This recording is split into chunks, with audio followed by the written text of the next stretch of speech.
Outro assunto que acabou dando o que falar nessa semana veio do União Brasil. Isso porque eu não me lembro, na história política moderna, de um parlamentar recusar o cargo de ministro, até por conta das últimas disputas pela esplanada do presidente Lula de partidos do Centrão, como o próprio União Brasil, o PSD e União Brasil, que acabou de recusar o Ministério das Comunicações.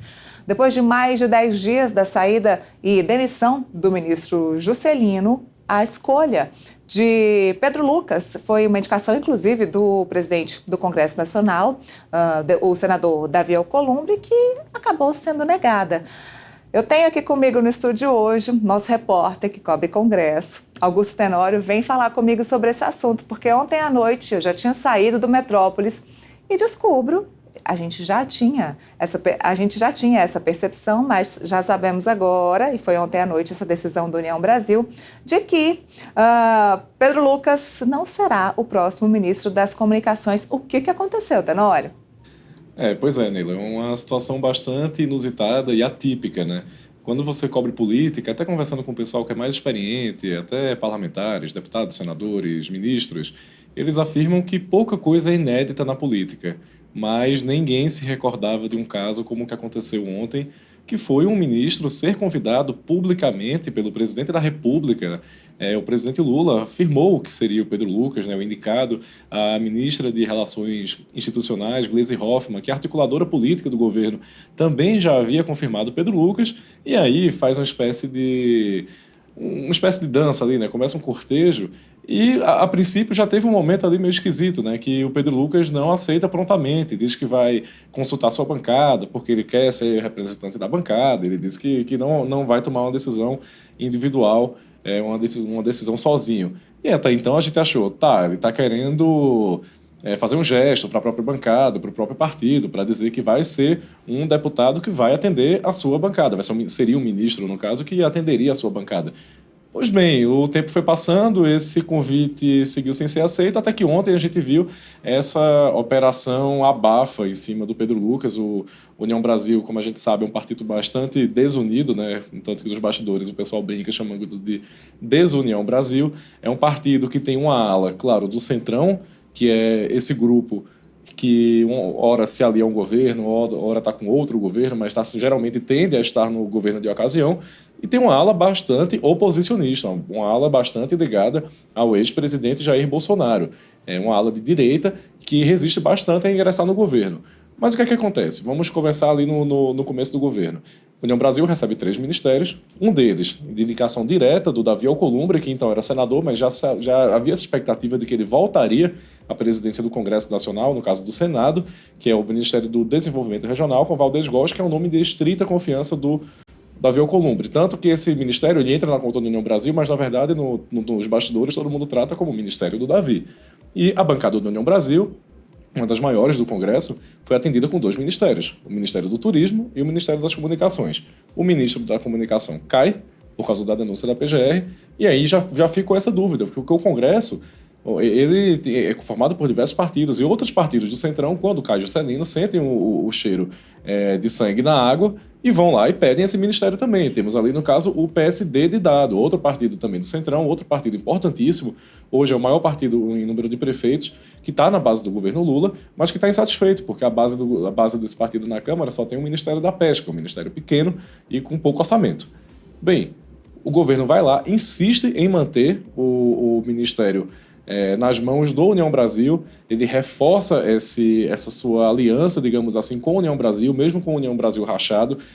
Coincidentemente, no dia que o Juscelino caiu, segundo o Planalto, essa reunião já estava marcada, que era uma reunião da Gleisi Hoffmann, articuladora política do governo, com o presidente da União Brasil, o Antônio Rueda, e o Alcolumbre, que é esse grande cacique também do partido, decide manter no comando da União Brasil, faz o convite, e aí o convite é recusado.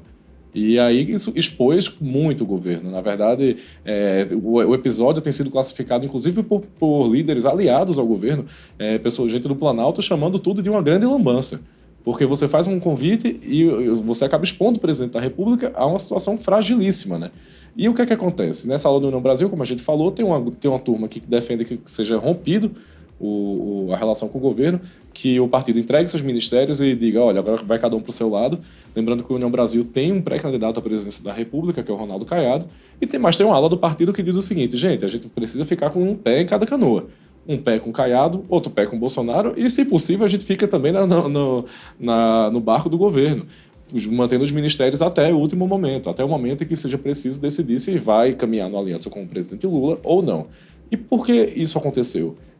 Na avaliação até do próprio Planalto, mas você conversando também com caciques do Centrão, do próprio governo, inclusive do PT, eles avaliam que isso demonstra esse momento de fragilidade do governo, porque você recusar um ministério é uma coisa muito difícil. O ministro tem um status, ele consegue fazer política, ele consegue trabalhar seu capital político. Ele recusou porque o governo está num momento muito ruim.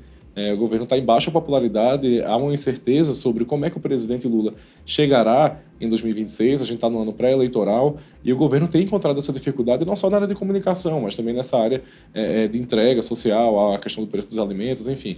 Então, a avaliação é que isso expõe a fragilidade do governo. E essa fragilidade foi exposta novamente na própria avaliação do Centrão, quando o governo, e a gente publicou isso no Metrópolis de madrugada, quando o governo, mesmo diante dessa lambança que ele reconheceu como lambança, decide que quer continuar com a União Brasil na sua base de apoio. E decide que o União Brasil, pelo menos é essa avaliação que o Planalto está fazendo até o momento, que o União Brasil terá direito a indicar um novo ministro depois desse ministro já indicado se recusar. O problema, Neila, é que tem uma dificuldade ali na bancada.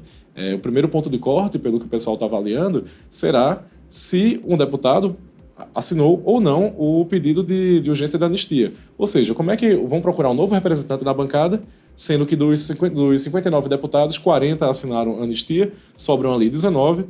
Desses 19 temos o próprio Juscelino, que já saiu, o Pedro Lucas, que negou, temos ali alguns vice-líderes, que alguns são alinhados ao Bolsonaro, mas não assinaram esse pedido de anistia, e ainda tem que achar um parlamentar que seja do Estado, em que seja viável e seja, na verdade, desejável uma aliança com o presidente Lula, porque a depender... Adorei essa análise de muitos filtros aí. Pois temos aí uma escolha bastante difícil achar um representante na bancada do União Brasil para assumir esse ministério. Muitos filtros aí, Augusto, contando pra gente para essa próxima escolha aí do União Brasil para esse ministério. Agora, Augusto, o que me pareceu também, no mínimo curioso, é que ontem o União Brasil divulgou uma nota em nome do Rueda, que é o presidente do partido. Essa nota desapareceu, olha, não considerem essa nota, desconsiderem essa nota oficial do partido, que a gente já solta outra. Soltaram outra em nome do deputado Pedro Lucas. Agora, o que está acontecendo? É uma disputa de egos? O União Brasil está querendo disputar poder, por exemplo, com o Davi Alcolumbre, porque Davi Alcolumbre foi a única pessoa que meteu o bedelho aí na escolha desse nome, né? Olha, não é exatamente uma disputa de ego, mas é uma disputa entre alas do União Brasil. Vamos lembrar que é o seguinte, o União Brasil ele já nasce bastante rachado, bastante dividido, porque ele nasce de uma fusão do PSL, o partido que era comandado pelo deputado Luciano Bivar, que já foi candidato à presidência da República. Ele tinha esse partido, né, era um daqueles partidos pequenos, mas que ele comandava da maneira que ele queria, porque ele era o cacique dessa legenda. O Luciano Bivar consegue trazer o Bolsonaro para essa legenda, elege Bolsonaro através do PSL, e no meio do governo Bolsonaro, eles, na verdade, em 2022, né, eles conseguem fechar uma fusão com o antigo DEM. DEM, que era também um partido do Centrão, eles se fundem e aí você já tem ali um problema, né? Porque o DEM ele já tinha muito cacique. No DEM a gente tem o ACM Neto, temos o próprio Ronaldo Caiado, temos o Alcolumbre, temos várias lideranças políticas do DEM que conseguiram, de certa forma, fechar uma divisão no partido que fosse beneficiária para todo mundo e que não houvesse exatamente um incômodo. Mas aí você vai lá e traz uma nova figura de poder, junta, faz esse mega partido, e é por isso que nesse partido a gente tem confusão desde o momento que ele foi criado. A criação dele já foi cercada de confusão, era gente ameaçando sair, era uma confusão danada, teve briga pela presidência, o Luciano Bivar foi retirado do cargo, né? Briga fortíssima. E aí o Rueda assume numa articulação bastante traumática. Então, assim, o União Brasil já é esse partido bastante dividido. Mas, digamos assim, o seu cerne é do Centrão, claro, mas o seu alinhamento ideológico, ele está mais para a centro-direita. Então, a gente tem uma turma na bancada que é muito dividida. Então, e outro episódio de divisão também que ficou marcado, e esse mais recente, foi o seguinte: a gente tem que lembrar que o União Brasil ele era liderado na Câmara por uma figura chamada Elmar Nascimento, um deputado fortíssimo, basicamente como se fosse o número 2 ali do Congresso. Ele era muito próximo ao ex-presidente da Câmara, Arthur Lira, foi cotado inclusive para presidir a Câmara, não conseguiu se articular. Como ele não conseguiu fazer essa articulação para a presidência, caiu ali de certa forma no ostracismo e foi retirado, no caso ele saiu, abandonou o posto de líder. Quando esse posto fica vago, a bancada basicamente fica numa briga pública, em praça pública, para saber quem seria o próximo líder e para saber qual seria o perfil. Se seria um nome mais do centrão, ou seja, defensor ainda do partido estar no governo Lula, ou um nome de oposição. Depois de um longo embate, conseguiu-se o Pedro Lucas, que é um nome muito ligado ao Rueda. Então a avaliação também do partido foi: caso o Pedro Lucas saísse desse posto de líder da bancada e fosse assumir o ministério, novamente a gente teria uma bancada do União Brasil brigando, se degladiando para saber quem seria o próximo líder. Isso não seria bom para ninguém. E temos ali o Alcolumbre também, né, que foi quem negociou essa manutenção, digamos assim, do União Brasil no ministério, após essa queda do Juscelino, e não conseguiu emplacar o seu nome. Na verdade, é até difícil dizer que alguém saiu vencedor dessa confusão. Acho que todo mundo ali saiu perdedor. O Pedro Lucas, que aparentemente tinha esse desejo de ir para o ministério, não conseguiu ir. O Brasil demonstrou seu racha, o governo demonstrou fragilidade. A gente não tem exatamente um vencedor. Tanto que agora a saída que está sendo costurada no Brasil, pelo que a gente está ouvindo dos bastidores, é que pode ser um indicado técnico. Não exatamente alguém da bancada, mas alguém que represente ali o Alcolumbre, o Rueda, também a bancada da Câmara, mas não necessariamente um político de carreira, digamos assim, um político com mandato. Bem, a gente não sabe ainda qual vai ser o perfil, a gente está acompanhando essa novela, longe de ser os últimos capítulos, como a gente falou, é um partido que está no governo, está na oposição, tem candidato, está negociando uma federação. Enfim, é uma coisa que a gente vai render muito plano para manga ainda. É uma novela que tem tantos capítulos que já estão me contando ali uma novidade. Olha, que o presidente do Senado, Davi Alcolumbre, levou ao Palácio do Planalto o nome de Frederico Siqueira Filho, atual presidente da Telebrás. Ex-diretor da Oi Telefônica por mais de uma década, Siqueira Filho está no comando da Eletrobras desde 2023. Está aí, ó, a novidade que por essa eu não esperava. Sabia desse nome, Augusto? Não sabia do nome porque, como a gente falou, né, a gente sabia que tinha essa articulação, como eu acabei de falar, coincidentemente, que seria um nome técnico, né, que talvez fosse a saída para não tirar ninguém da bancada, não dar uma confusão. E tá aí, caso se confirme essa indicação mesmo, é um resultado dessa novela que eu acabei de contar aqui, de que não teria nome para escolher, né? Já estaria difícil escolher um deputado, porque os poucos que sobram, enfim, já são de estados que se alinhar com Lula às vezes não é exatamente interessante eleitoralmente. E agora, acho que caso se confirme esse nome indicado pelo Davi, confirma nessa nossa apuração também de que seria um nome técnico, um nome que não seria um político, de fato, assim, de carreira, um político que eu digo com um mandato eleitoral. Ou seja, mais um capítulo. Falando em capítulo de novela, só para a gente encerrar aqui, Augusto, falávamos sobre, esses dias aqui no Boletim, sobre uma possível reforma ministerial que aconteceria em toda a esplanada por conta da saída do ministro Juscelino das Comunicações. A gente pode esperar mais alguma mudança aí do presidente Lula? Olha, na verdade ninguém sabe.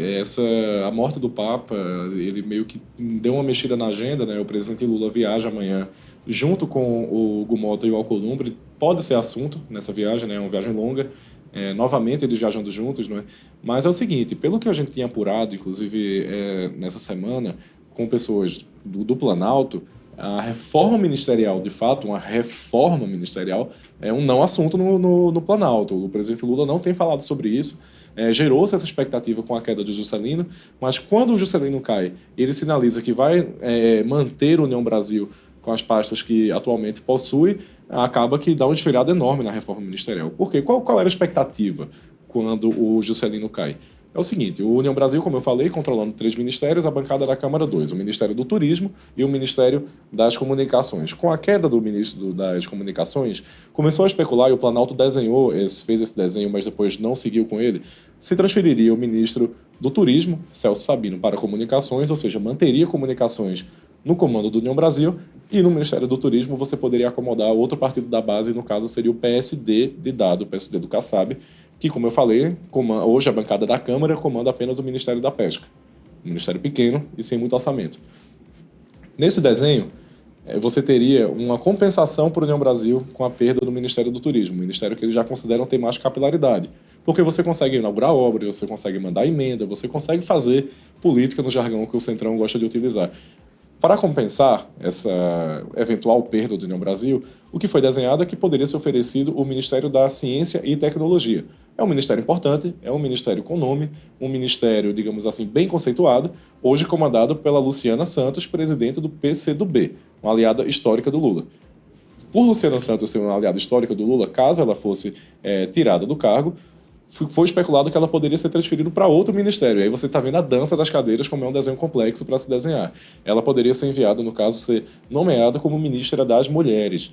E, no caso, a atual ministra das Mulheres, a Aparecida Gonçalves, né, a Cida, ela perderia o cargo e ficaria, digamos assim, sem exatamente uma posição clara no governo. Bom, esse desenho foi especulado no Planalto, foi até bem aceito pelo PSD de dado, né, quando foi especulado, mas depois não foi levado adiante.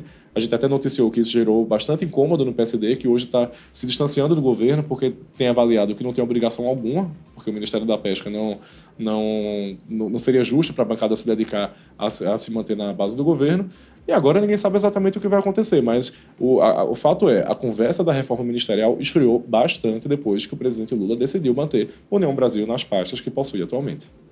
Gente, eu duvido vocês encontrarem uma explicação melhor do contexto histórico que estamos passando aqui na Esplanada dos Ministérios do que essa que o Augusto deu aqui pra gente. Vai ficar, inclusive, lá no nosso YouTube, então quem quiser ver mais uma vez a análise e a explicação do Augusto Tenório, tá por lá. E quem quiser ler as matérias dele, tá na editoria de Brasil, do portal Metrópolis.com. Tenório, obrigada mais uma vez. Muito obrigado, pode chamar sempre.